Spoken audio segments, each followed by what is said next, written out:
Hello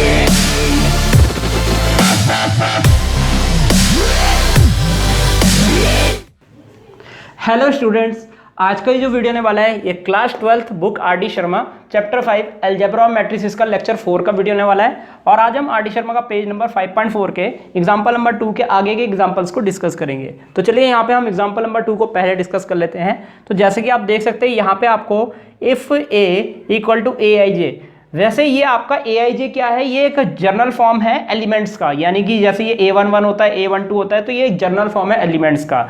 तो यहाँ पे A equal to general form of elements दे रखा है, is a matrix given by A equal to A I J, ये जनरल फॉर्म है इन सभी एलिमेंट्स का। तो A मैट्रिक्स यहाँ पे आपको ये दे रखी है, ये आपको गिवन है, A मैट्रिक्स आपको ये दे रखी है। आगे बोला गया है right the order of A। तो देखिए यहाँ पे हम जैसा कि देख सकते हैं ऑर्डर क्या होता है, यहाँ पे कुल कितनी रो है, 1 2 3 रो हैं। तो यहाँ पे रो कितनी है, 3 है, तो 3 लिख देंगे यहाँ पे, फिर हम लिखेंगे इनटू, और कॉलम कितनी है यहाँ पे, 1 कॉलम 2 कॉलम 3 कॉलम 4 कॉलम, तो यहाँ पे कुल मिला के 4 कॉलम है। तो इसका जो ऑर्डर हो जाएगा वो हो जाएगा 3 इंटू 4। तो यहाँ पे याद रखिएगा रो इंटू कॉलम के फेज में लिखते हैं हम यहाँ पे ऑर्डर ऑफ ए। तो उम्मीद है आपको समझ में आ गया, ऑर्डर आपका रो इंटू कॉलम के फेज में लिखा जाता है। तो उम्मीद है आपको समझ में आ गया होगा। चलिए आगे बढ़ते हैं। तो यहाँ पे हम सबसे पहले हमें ऑर्डर पूछा गया, तो यहाँ पे लिखेंगे हम ऑर्डर। सबसे पहले हमें गिवन किया वो लिख देते हैं, ए इक्वल टू, यहाँ पे हमें गिवन किया है 4 5 21, ये हमें गिवन है। आगे है -2, फिर है आपका 7 और ये 15, आगे है आपका 1 9 और 18, और इसके आगे है आपका 3 6 और -25। तो ये आपका डाटा दे रखा है। तो यहाँ पे देखिए, यहाँ पे आपको बोला गया सबसे पहले ऑर्डर ऑफ ए। तो यहाँ पे हम ऑर्डर लिख देते हैं 3 इंटू 4। जैसे कि आप जानते हैं यहाँ पे 3 रो है और कॉलम कितनी है, 4 है। देयरफॉर यहाँ पे लिखेंगे order of A is, order of A is, order of A यहाँ पे देखिए कितना हो जाएगा, यहाँ पे हो जाएगा 3 इंटू 4। तो ये आपका ऑर्डर हो जाएगा इस वाले मैट्रिक्स का। तो चलिए आगे देखते हैं, आगे क्या पूछा गया, find the elements A to 4। तो देखिए यहाँ पे आपको A to 4 एलिमेंट निकालना है। तो यहाँ पे A to 4 एलिमेंट का मतलब क्या है, A to 4 एलिमेंट का मतलब है ये जो एलिमेंट है वो सेकंड रो और फोर्थ कॉलम में है। याद रखिएगा A to 4 का मतलब क्या है, वो एलिमेंट जो सेकंड रो में है लेकिन फोर्थ कॉलम में है। जैसा कि आप देख सकते हैं ये भी उसी फॉर्म में है, ये सेकंड रो। अब देखिए सेकंड रो आपकी कहाँ आती है, इसको मैं मिटा देता हूँ क्योंकि मैंने ऑर्डर नीचे लिख दिया है। तो यहाँ पे सेकंड रो आपकी ये वाली आती है, ये आपकी सेकंड रो है, ये 6 के इधर वाली ये आपकी सेकंड रो है, जबकि कॉलम आपकी फोर्थ है।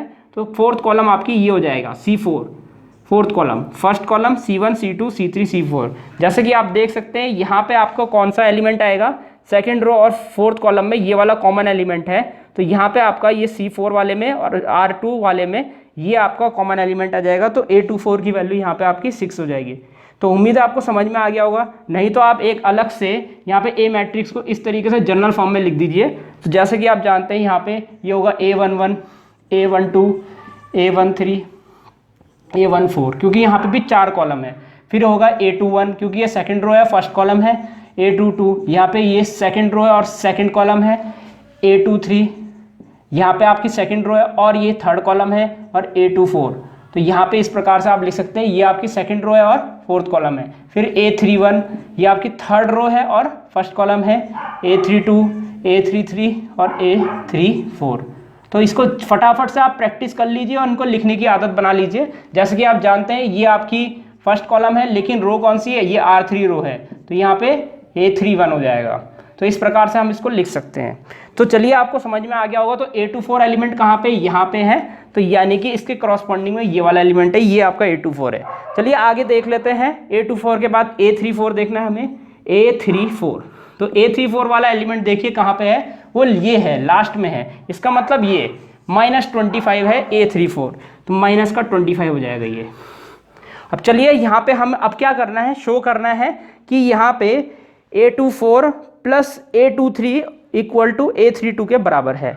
तो चलिए यहाँ पे हम इसको निकाल लेते हैं। तो यहाँ पे सिर्फ हमें A24 की वैल्यू पता है और किसी की नहीं पता, तो A32 और A23 को भी हमें यहाँ पे निकालना पड़ेगा। तो चलिए पहले हम इसको भी निकाल लेते हैं। तो यहाँ पे हम कॉमा करके लिख देते हैं कितना, A23 को निकाल लेते हैं, A23 यानी कि सेकेंड रो और थर्ड कॉलम, यानी कि ये वाला एलिमेंट आपका देख सकते हैं यहाँ पे है। ये आपका सेकेंड रो में भी और थर्ड कॉलम में भी है, तो 9। तो ये 9 हो जाएगा। चलिए नेक्स्ट एलिमेंट की बात करते हैं A32। तो यहाँ पे हम A32 निकाल लेते हैं, इसको मैं नीचे लिख देता हूँ A32। तो A32 यानी थर्ड रो और सेकंड कॉलम। जैसे कि आप देख सकते हैं A32 यहाँ पे है आपका ये वाला, यानी कि ये वाला, ये 15 ये आपकी थर्ड रो है। और कॉलम देखिए, first column second column, third row second column, तो 32 A32 यहाँ पे 15 हो जाएगा आपका, तो ये 15 हो गया। चलिए यहाँ पे अब हम प्रूफ कर देते हैं। तो हमें प्रूफ क्या करना है, हमें इन दोनों का सम इसके बराबर प्रूफ करना है। तो RHS इक्वल टू, सबसे पहले हम RHS ले लेंगे। RHS यहाँ पे हमारा A23 प्लस A24, तो A23 और A24 को हम ऐड करेंगे। A23 की वैल्यू आप ये देख सकते हैं 9 है, तो A23 यहाँ पे 9 है, प्लस A24 की वैल्यू यहाँ पे 6 है, तो यहाँ पे आपका 6 हो जाएगा। दोनों को जोड़ेंगे हम, यहाँ 15 आ जाएगा। और 15 देखिए यहाँ पे क्या ये A32 के बराबर है, बिल्कुल है, क्योंकि A32 की वैल्यू भी आपकी 15 है। तो इक्वल टू हम यहाँ पे A32 लिख देंगे, यानी कि ये LHS के बराबर आ गया। तो हैंस प्रूव्ड, क्योंकि यहाँ पे आपका RHS जो है वो LHS के बराबर आ गया, हैंस प्रूव्ड। तो ये भी आपका प्रूफ हो चुका है। तो जितनी भी चीज़ें हमें इस क्वेश्चन में बोली गई थी प्रूफ करने को, निकालने को और ऑर्डर पूछने को, वो सब हमने निकाल दिया है। तो इस प्रकार हमारा एग्जाम्पल नंबर 2 भी यहीं पर समाप्त होता है। तो चलिए अब हम नेक्स्ट एग्जाम्पल की तरफ चलते हैं, एग्जाम्पल नंबर 4 की तरफ। तो देखिए यहाँ बोला गया है कंस्ट्रक्ट ए 2/2 × 3 मैट्रिक्स ए। तो यहाँ पे 2/3 मैट्रिक्स को हमें यहाँ पे कंस्ट्रक्ट करना है, जिसको हम उन्होंने ए से डिनोट किया है, whose elements are given by ये। तो यहाँ पे AIJ जो है ये एलिमेंट्स की जर्नल फॉर्म है। तो यहाँ पे सबसे पहले हम ए मैट्रिक्स को 2/3 ऑर्डर में लिख देते हैं पहले। तो ये देखिए किस फॉर्म का होगा, तो लेट ए इस तरीके से लिख दीजिएगा, लेट ए इक्वल टू, यहाँ पे देखिए यहाँ पे आपकी 2 रो है और 3 कॉलम है। तो यहाँ पे हम 2 रो और 3 कॉलम बनाएंगे। तो यहाँ पे R1 रो और R2 रो मैंने यहाँ पे बना दिया है, और यहाँ पे हम C1 कॉलम, C2 कॉलम और C3 कॉलम बना दी है, क्योंकि यहाँ पे 3 कॉलम है। जैसे कि आप देख सकते हैं ये जो आपका फर्स्ट एलिमेंट होगा ये A11 होगा, A11 और फिर होगा A12, A13। प्रैक्टिस कर लीजिएगा इसकी काफ़ी, क्योंकि इसको आपको जल्दी जल्दी ही लिखना पड़ेगा पेपर में भी। जैसे कि आप देख सकते हैं ये जो है ये A11 है, ये आपका A12 है, जैसे कि फर्स्ट रो और सेकंड कॉलम में आ रहा है, और ये आपका A13 है, A13। फिर ये है आपका A21, जैसे कि आप देख सकते हैं सेकंड रो फर्स्ट कॉलम, ये हो जाएगा A22, और ये हो जाएगा आपका A23।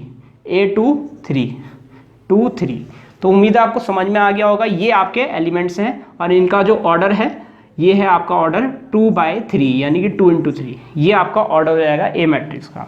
चलिए ये सारे एलिमेंट हम निकाल लेते हैं, और हमें ये दे रखा है कि AIJ equal to I - J upon I plus J। तो हमें ये भी दे रखा है। चलिए सॉल्व कर लेते हैं। पहले A11 निकाल लेते हैं, A11। जैसे कि आप देख सकते हैं ये AIJ है, तो I की जगह यहाँ पे हमें 1 पुट करना है, J की जगह 1 पुट करना है, तभी हमें A11 की वैल्यू आएगी।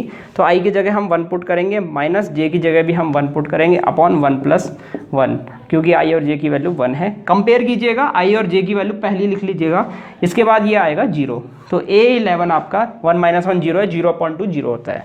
चलिए अब हम यहाँ पे A12 निकाल लेते हैं। A12 इक्वल टू, तो जैसे कि आप देख सकते हैं यहाँ पे I की वैल्यू 1 है और J की वैल्यू 2 है, तो I की वैल्यू 1 पुट करेंगे यहाँ पे, और J की वैल्यू आप देख सकते हैं यहाँ 2 है, तो यहाँ 2 पुट करेंगे। अपॉन में यहाँ पे देखिए क्या होगा, यहाँ पे होगा आपका 1 प्लस, और यहाँ पे ये है 2, तो यहाँ पे 2 हो जाएगा। तो यहाँ पे हो जाएगा 1 + 2, 1 - 2 अपॉन 1 + 2, यानी कि आ जाएगा 1 अपॉन, क्या आएगा यहाँ पे, ये आ जाएगा आपका 1 - 1/3। तो यहाँ पे आपका -1/3 आ जाएगा। चलिए A13 निकाल लेते हैं।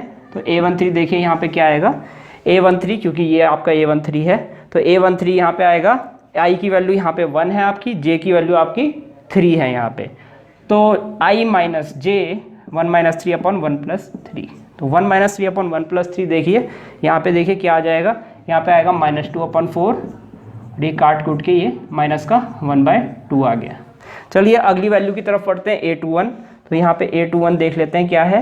I की वैल्यू यहाँ पे आप देख सकते हैं यहाँ पे 2 है, और J की वैल्यू 1 है। कंपेयर करने के बाद तो I की वैल्यू आपकी 2 है, J की वैल्यू 1 है, I की वैल्यू 2 है, प्लस J की वैल्यू 1 है, तो ये आ जाएगा 1/3।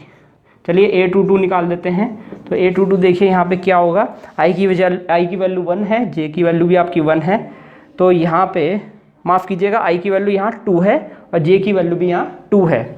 आई की वैल्यू 2 है और जे की वैल्यू भी 2 है, तो यहाँ पे 2 - 2 अपॉन 2 + 2 हो जाएगा, यानी कि ये भी आपका 0 हो जाएगा। चलिए A23 निकाल लेते हैं। तो A23 यहाँ पे देखिए क्या होगा, A23 यानी कि यहाँ पे आई की वैल्यू 2 है और जे की वैल्यू 3 है। आई की वैल्यू 2 है तो यहाँ 2 पुट करेंगे, माइनस जे की वैल्यू 3 है तो यहाँ 3 पुट करेंगे, 2 + 3, तो यहाँ जाएगा आपका -1 अपॉन, यहाँ पे हो जाएगा आपका कितना 5, -1/5। देखिए यहाँ पे एग्जाम्पल नंबर 4 मैं कर रहा हूँ, तो आप एग्जाम्पल नंबर 3 बिल्कुल ऐसा ही है, इसको आप होमवर्क कर लीजिएगा। जितने भी क्वेश्चन मैं नहीं करता हूँ तो उसको आप होमवर्क कर लीजिएगा। फिर भी अगर आपको कोई डाउट है तो आप मुझे नीचे कमेंट सेक्शन में पूछ सकते हैं। तो चलिए यहाँ पे हमने सारी वैल्यूज़ निकाल चुके हैं। हम A11, A12, A13, A21, A22, A23 सबकी वैल्यू हम निकाल चुके हैं। इसको हम इक्वेशन 1 में क्या कर देंगे, सब्स्टिट्यूट कर लेंगे यूजिंग इन 1। यहाँ पे लिख दीजिए यूजिंग इन 1। इक्वेशन 1 में हमने इसको यूज़ कर लिया, तो A = यहाँ पे देखिए क्या आ जाएगा, A = यहाँ पे देखिए क्या आ जाएगा, यहाँ पे आएगा आपका A11 यहाँ पे 0 है, A12 यहाँ पे -1/3 है और A13 यहाँ पे -1/2 है।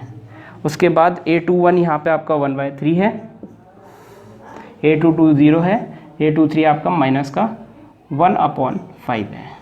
तो देखिए मैंने इस तरीके से ऐसे में क्यों लिखा, क्योंकि जैसे कि यहाँ आप देख सकते हैं ये A11 यहाँ पे, फिर उसके लेफ्ट साइड, उसके अगर आप राइट साइड में जाएंगे, ऐसे जाएंगे आगे तो A12 है, तो यहाँ पे उसी के राइट साइड में A12 को सॉल्व कीजिएगा, जिससे आपको सीधा सीधा क्या करना पड़ेगा, यहाँ से सीधा सीधा ऐसे उतारना है।